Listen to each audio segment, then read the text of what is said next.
Yüzümü çayka, güldürsün boylum, güldürgün terim,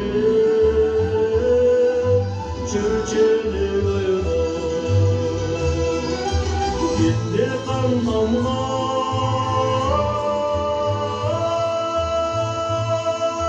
tutmandı yerim, o sadar boylum, gün sayın boylum, o sadar boylum, gün sayın boylum.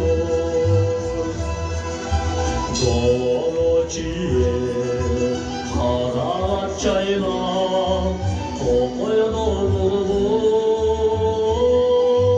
tilbezip sayrar. Caş olur şanlar,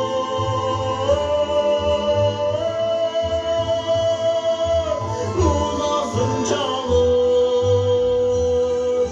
bir gönlüm beni turgan saytarma, bir gönlüm beni turgan saytarma.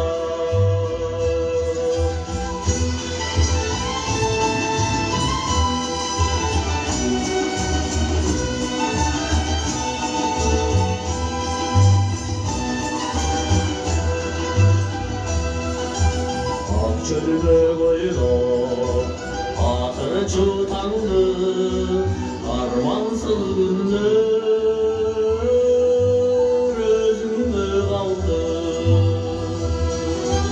Alısta жүрсем,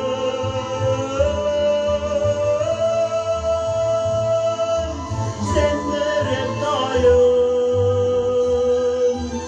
özümden algan ömürdün şamı, özümden algan ömürdün şamı. Gitti kan damlan,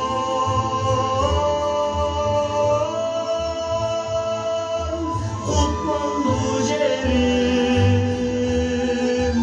o sadar boğum.